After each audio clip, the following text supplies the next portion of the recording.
Y sí, cuando yo era niño iba a guaquear con mi papá. Pues una de las únicas maneras tal vez de recaudar un poco de dinero para mantener la familia era guaquear, venderla obviamente en el mercado negro. Había varios compradores, uno en el pueblo y otros en el centro de San Isidro. La voz que escuchamos es de Orlando. Orlando es hijo de un guaquero que acompañó a su padre en estas labores y que esto le ayudó a hacer conciencia del daño que ocasionaba. El tráfico de bienes arqueológicos tiene causas muy diversas y antiguas. Desde la falta de oportunidades en zonas alejadas hasta la ambición de algunas personas que les lleva a cometer otros delitos como el robo y la estafa, y más recientemente, la destrucción de monumentos para la construcción de grandes obras e infraestructura. Le damos la bienvenida a Museo con Voz, el podcast oficial del Museo Nacional de Costa Rica. En cada episodio le llevaremos por un viaje a través de los pasillos del museo y más allá. Descubriremos la fascinante historia, el patrimonio cultural, la arqueología, museología y la rica herencia de las personas que habitamos en Costa Rica. En esta primera temporada nos adentraremos en el tráfico ilícito de bienes arqueológicos. Descubriremos las historias detrás de la lucha por proteger nuestro patrimonio cultural.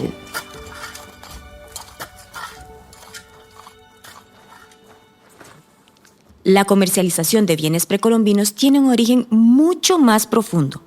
Su génesis está en el saqueo de monumentos de donde se extraen lo que les parece más importante y destruyen lo que profesionales en arqueología llaman los contextos, que es de donde extraen valiosa información.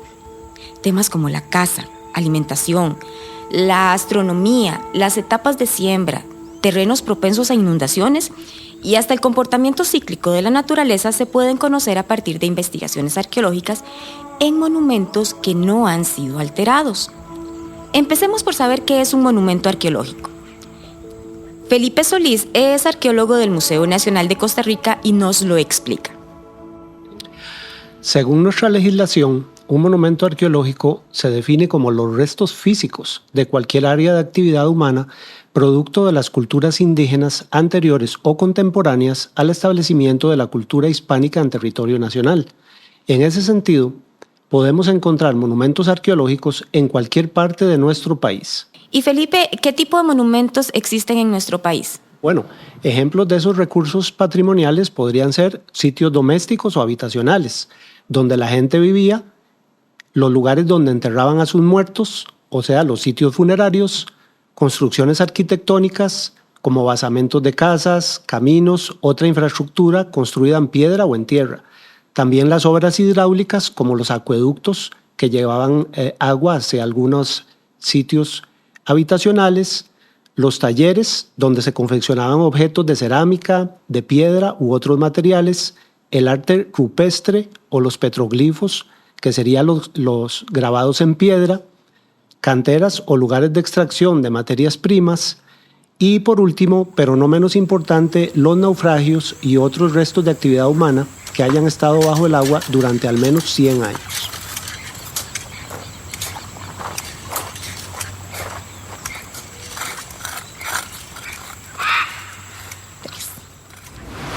Tres Ríos, Costa Rica, año 2015.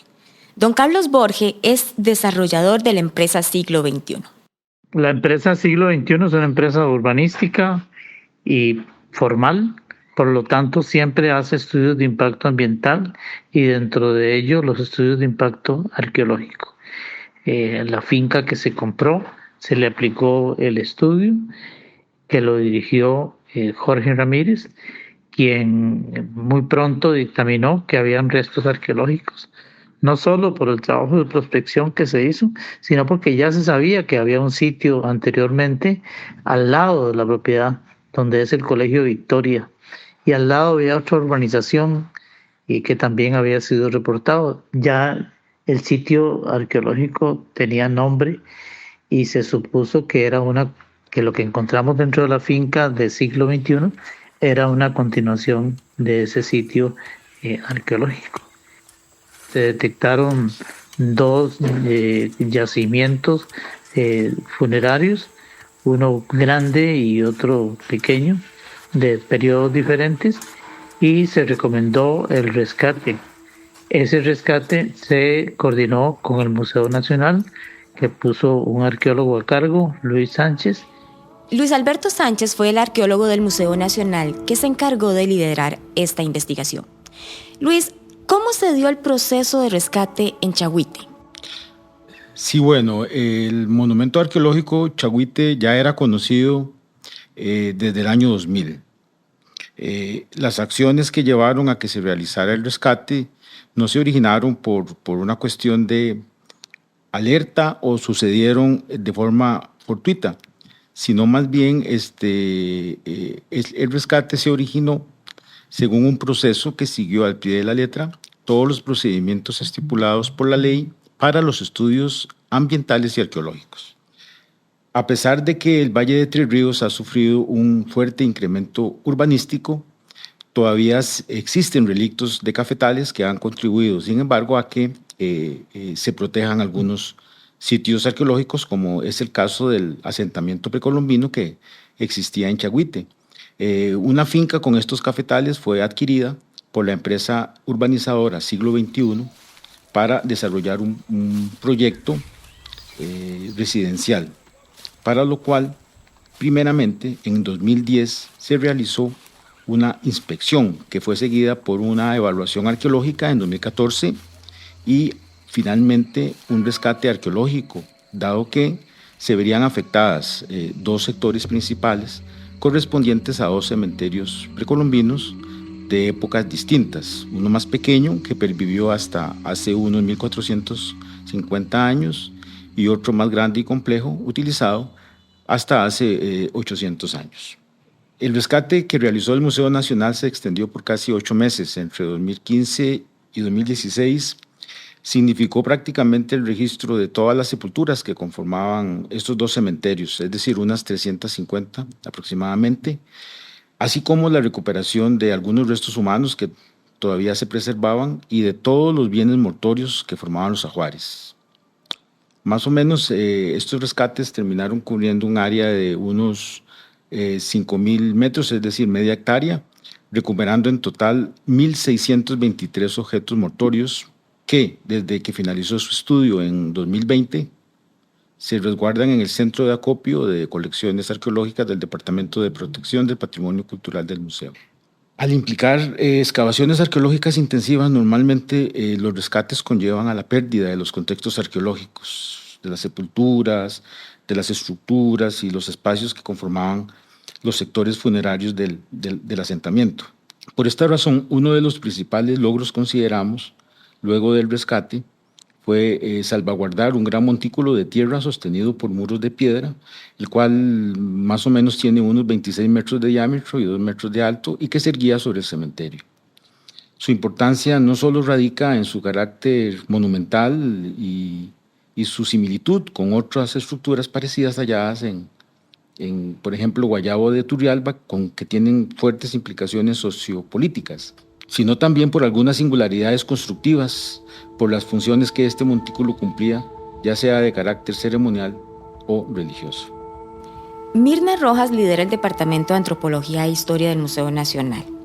A lo largo de sus más de 30 años como arqueóloga, se ha encontrado con muchos mitos de la gente que no quiere informar acerca de hallazgos de restos arqueológicos en sus propiedades por mitos que existen entre la población. Bueno, el principal mito de los hallazgos arqueológicos en las fincas de las personas, ¿verdad? Fincas privadas, es que si me encuentro algo, no le avisaré al Museo Nacional por temor a que me expropien. Sin embargo, este temor es infundado. En más de 137 años que tiene la institución de haber sido creada, en realidad eso nunca ha pasado. El único caso que tenemos documentado, y es por una razón, digamos, de peso, es en el 2014 cuando se hizo la declaratoria de Patrimonio de la Humanidad para los 4 sitios cacicales con esferas de piedra en el Diquís. Y en este caso, las personas más bien ofrecieron sus propiedades para la venta, para que el museo lo adquiriera. Entonces se entró en una negociación, se llegó a un acuerdo y se hizo la compra. Entonces, realmente no es una expropiación, es una compra acordada. Entonces, digamos, es falso, digamos, de que el museo por ningún motivo va a expropiar ninguna finca, ninguna parte de finca a ninguna persona en el país. Mirna, ¿y qué dice la legislación al respecto de cuando encontramos bienes arqueológicos? La legislación costarricense indica desde 1938 que cuando aparecen restos arqueológicos en una finca que en este caso decía iba a ser, digamos, objeto de cultivo, tenían que dar el reporte al Museo Nacional o a la autoridad local más cercana. Esta misma idea se mantiene en la ley 6703 que fue promulgada en 1982 y en este caso se hace la especificación concreta para que proyectistas y en el caso de obra pública o privada se dé aviso al Museo Nacional y a la autoridad para que se apersonen y determinen la naturaleza del yacimiento y lo que se requiere hacer, digamos, a continuación.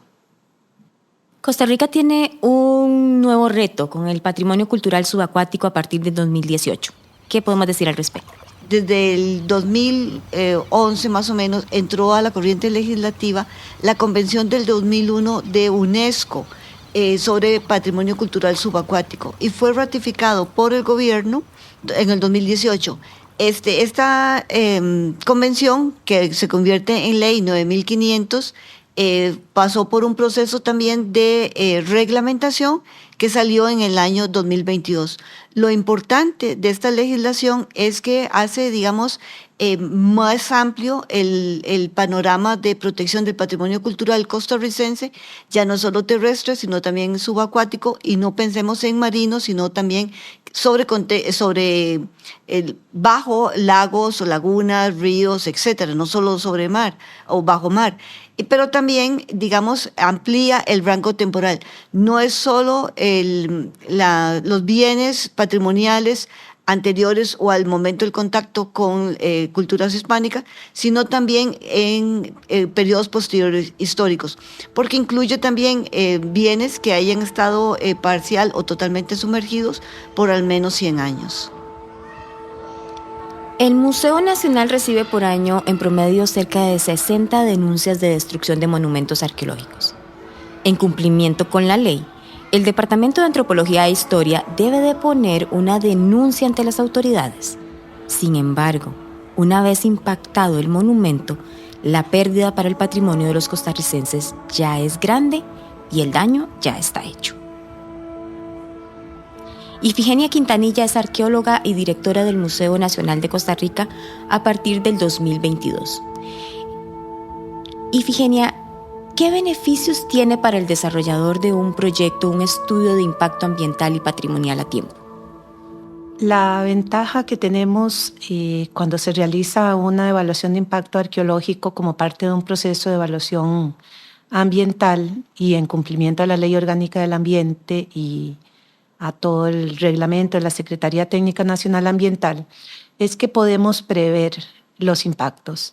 Si en un área se va a desarrollar un proyecto y en esa área o en esa propiedad hay restos arqueológicos, podemos tomar medidas de protección, el desarrollador, en coordinación con arqueólogos independientes, con la Comisión Arqueológica Nacional, cumpliendo el rol que le designa la ley, otorgando los permisos correspondientes, con la supervisión del Museo Nacional, se pueden tomar las medidas preventivas para evitar el daño a los restos arqueológicos.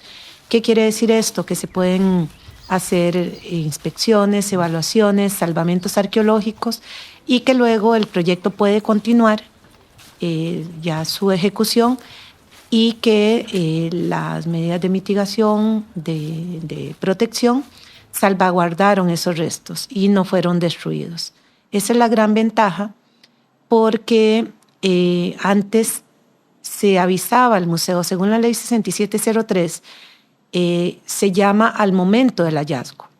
Con la Ley Orgánica del Ambiente y al incluir el componente arqueológico como una variable de la evaluación de impacto ambiental, ya se puede actuar preventivamente. Ya no se llama en el momento, sino que se puede hacer un estudio previo para determinar si hay o no restos arqueológicos. Hay algo importante aquí, ¿verdad? Es que no todos los proyectos de infraestructura o de desarrollo del país tienen que pasar por la obtención de viabilidades ambientales, porque por el tipo de proyecto pueden estar exonerados. Entonces, es una gran ventaja para los proyectos que están exigidos por ley. Sin embargo, una gran cantidad de proyectos con un área de determinado tamaño o por el tipo de obra están excluidos de eso. Y siempre está el riesgo de que, aunque sea un área pequeña de proyecto, salgan restos arqueológicos que no se pudo prever con una viabilidad ambiental, que estuvieran ahí, y entonces se tiene que recurrir a la ley 6703 de avisar en el momento del hallazgo. Y Ifigenia, ¿cuáles son los tipos de daños que pueden sufrir los monumentos por un estudio que no fue bien hecho? Bueno, los daños pueden ser de variado tipo y de variada intensidad o de variada escala. El problema a veces no es tanto no haber hecho bien un estudio, que eso es terrible, ¿no? Hay arqueólogos que son contratados por empresas para estudiar áreas muy grandes que los hacen en muy corto tiempo, de manera muy superficial, y no les permiten encontrar, ser suficientemente exhaustivos para localizar restos arqueológicos que tal vez no están en la superficie, pero sí están en el subsuelo, debajo de la tierra. Y que al no encontrarlo, luego se le da la viabilidad ambiental al proyecto, se pasa maquinaria y ahí se producen grandes impactos. Los movimientos de tierra con maquinaria pesada son quizá la principal amenaza que tenemos en este momento para la conservación del patrimonio arqueológico del país y del mundo en general, ¿no? Y un estudio que no permita determinar la presencia de restos arqueológicos o el tipo de restos, la densidad de restos, la extensión en el terreno, es una amenaza, ¿verdad? Porque nos impide tomar medidas de prevención, tomar medidas de mitigación, impide que se trabaje con anticipación, que es algo fundamental y necesario cuando se deben hacer salvamentos arqueológicos que requieren muchísimo tiempo, muchísimo cuidado, y el no poder contar con ese margen de tiempo y especialmente no determinar los restos previamente también implica no haber guardado la previsión económica de los costos que pueden implicar esos estudios. Y en el momento, cuando ya hay maquinaria contratada, cuando están las obras en movimiento, devolverse a cumplir una etapa que se debió haber hecho con anticipación meses antes de que se entrara en fase de construcción, pues es algo realmente muy perjudicial, no solamente para el Museo Nacional, para el Patrimonio Nacional, sino también para los desarrolladores de proyecto que tienen que lidiar con un elemento no previsto y que los afecta económicamente, los afecta en tiempos y que desgraciadamente también termina en problemas legales y en todo a veces un desgaste, ¿verdad?, entre instituciones que llegan hasta juicios, demandas y demás por no haber previsto o no haber hecho los estudios como correspondía. Imagínelo así. Un estudio hecho en la fase de viabilidad ambiental, según lo establece la ley y reglamentos, redunda en el uso efectivo de tiempo y recursos. Para el desarrollador de un proyecto es un ahorro de dinero, pues le evita retrasos administrativos y judiciales. Para el país, una fuente de información valiosa para la ciencia y la toma de decisiones. Y desde la parte económica y legal, el país ahorra dinero en procesos legales largos y costosos. Ahora, bueno, yo soy empresario turístico, trabajé más de 20 años como guía naturalista, llegué a fundar mi propio negocio, mi propia agencia tour operadora, lo tuve por varios años en San José, ahora me regresé a mi pueblo, acá al sur, a Pérez de León, y sigo trabajando en turismo. De hecho, no hace mucho recibimos un curso sobre petroglifos acá en el corredor biológico Alexander Scott, que está pues fundido de petroglifos, y historia cultural. La experiencia positiva que dejó todo el trabajo fue que se pudo salvar un yacimiento arqueológico y se pudo continuar con el trabajo de la urbanizadora, que ya concluyó, porque todo el proyecto ya se vendió, salvo los 4 lotes, que es donde está el monumento más importante, que se hizo un salvataje del mismo sin tocarlo. Simplemente se construyó un centro de meditación que no tiene ninguna intervención física en el montículo. La coordinación con el Museo Nacional siempre fue muy buena, y salvo pequeños detalles de proceso que siempre ocurren, pequeñas diferencias que siempre ocurren, no hubo mayores sobresaltos. Pero todo discurrió con bien y con tranquilidad. La empresa dio toda su colaboración. Por supuesto que a la empresa le interesaba terminar en el menor plazo posible, entonces invirtió bastantes recursos, como ya anteriormente le dije, y el Museo Nacional siempre estuvo dispuesto y disponible a nombrar una persona, cosa que también es muy importante, que estuvo durante por lo menos 1 año y medio, 2 años de los 3 años que se trabajó en el rescate. Todos podemos hacer conciencia de la protección del patrimonio. Ifigenia, ¿cómo podemos hacer un llamado a hacer esta conciencia para que cada quien asuma su parte en la protección del patrimonio arqueológico costarricense? Bueno, yo creo que el principal llamado es que seamos conscientes de que se ha destruido mucho, de que se ha comercializado, que se ha lucrado con el patrimonio arqueológico nacional y que realmente se ha hecho un gran sacrificio, no solamente para personas que saquearon y ganaron dinero con eso, otros que por placer lo guardaron, sino también para construir, para desarrollar plantaciones, ¿verdad? El desarrollo es lo que ha sido parte del precio que ha pagado el patrimonio arqueológico nacional. Realmente lo que debemos hacer ahora es proteger lo que todavía se conserva, especialmente los monumentos arqueológicos, donde todavía hay restos que nos pueden dar información sobre los pueblos antiguos que vivieron acá.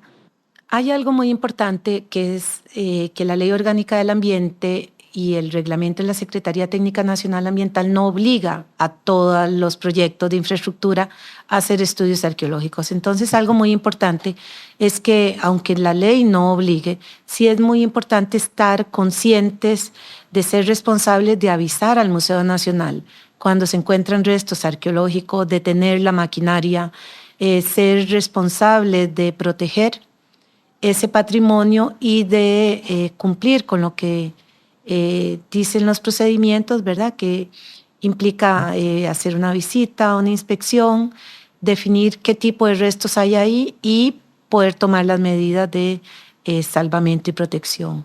Básicamente, para los que no son desarrolladores de proyecto, también es la responsabilidad de ser vigilantes, de que si hay grandes proyectos también avisen al Museo Nacional si tienen sospechas o si saben de que se están destruyendo restos arqueológicos. Porque algo importante con el patrimonio arqueológico es que es único, es irrepetible y una vez destruido o afectado ya nunca más volverá a ser lo que fue. Desde el Museo Nacional recomendamos a desarrolladores, proyectistas y autoridades ambientales a realizar y estar atentos a que los estudios de impacto arqueológico se realicen dentro de una lógica de conservación y prevención. Lo que no quiere decir que se limite en ninguna forma el desarrollo económico en armonía con el ambiente. Si conoce de un monumento arqueológico que está en proceso de destrucción, puede dar parte a las autoridades locales o contactar al Museo Nacional a través del 2211-5861. al correo electrónico antropología@museocostarrica.go.cr o a través de las redes sociales del museo. No se pierda el próximo episodio. Suscríbase ahora. Síganos en las redes sociales de YouTube, Facebook e Instagram y visítenos en nuestra página web www.museocostarrica.go.cr y comencemos este viaje con el Museo con Voz del Museo Nacional de Costa Rica.